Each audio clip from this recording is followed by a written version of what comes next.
পরিবর্তিত রয়েছে। সরবরাহ স্বাভাবিক থাকায় বাড়েনি দামও। এ বিষয়ে আরো বিস্তারিত জানাতে হরগ্রাম বাজার থেকে এই মুহূর্তে যুক্ত হচ্ছেন সহকর্মী রাকিবুল হাসান। রাকিব, ছুটির দিনের বাজার দর সম্পর্কে জানাবেন।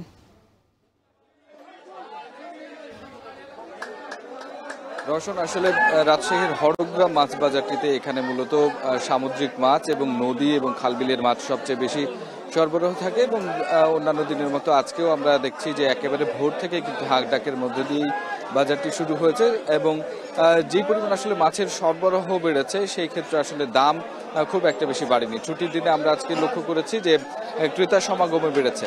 মূলত আসলে এই বাজারটিতে যদিও আসলে আশপাশের অর্ধ শতাধিক বাজারের খুচরা বিক্রেতা এবং একই সাথে ফেরি করে যারা বিক্রি করেন তারা কিন্তু আসলে এখানে কেনাকাটা করেন, তারপরে কিন্তু ছুটির দিনে আসলে সাধারণ যে নগরবাসী তারাও কিন্তু আসলে মাছ কিনতে আসেন। তো এই ক্ষেত্রে আমরা আসলে যেটি লক্ষ্য করছি যে অন্যান্য দিনে থেকে মাছের যে দাম সেটি কিন্তু স্বাভাবিক রয়েছে। যেমন আজকে স্বাভাবিকভাবে যেই মাছটি সবচেয়ে বেশি বিক্রি হয় সিলভার কাপ, সেটি 130 টাকা থেকে শুরু করে 260 টাকা কেজি দরে আমরা দেখেছি এবং একই সাথে অন্যান্য যে মাছগুলো রয়েছে কাতল মাছ 260 টাকা থেকে শুরু করে 390 টাকা কেজি দরে বিক্রি হয়েছে এবং এছাড়া পাঙ্গাস মাছ কিন্তু সেটি 290 টাকা দরে বিক্রি হয়েছে, যেটি নদীর পাঙ্গাস। এবং সর্বোচ্চ যেই মাছটির দাম এখানে আমরা লক্ষ্য করেছি খুচরা মাছের যে সমস্ত দামগুলো রয়েছে সেটি বিশেষ করে বাঁশপাতা সেটি 1300 টাকা কেজি দরে বিক্রি হয়েছে এবং চিংড়ি মাছ সেটি বিক্রি হচ্ছে 390 টাকা থেকে শুরু করে 700 টাকা পর্যন্ত।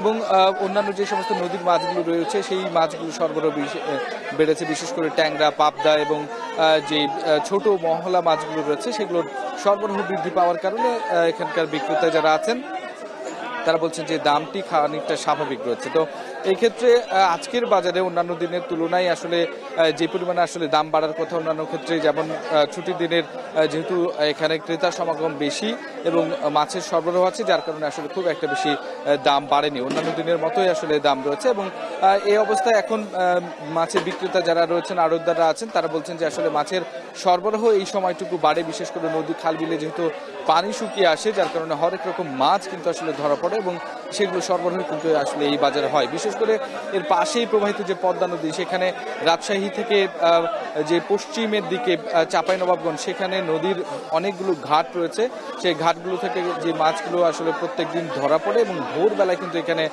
সেই মাছের সরবরাহগুলো বৃদ্ধি পায় এবং সেই কারণে মাছের সরবরাহ বৃদ্ধির কারণে কিন্তু দাম খুব একটা বেশি বাড়েনি এবং পুকুরের মাছের যে দরটি রয়েছে সেটি অন্যান্য দিনের মতো এবং গেল সপ্তাহের মতোই স্বাভাবিক রয়েছে। তো রওশন, এই ছিল হরগ্রাম মাছ বাজার থেকে আমার কাছে সর্বশেষ খবর।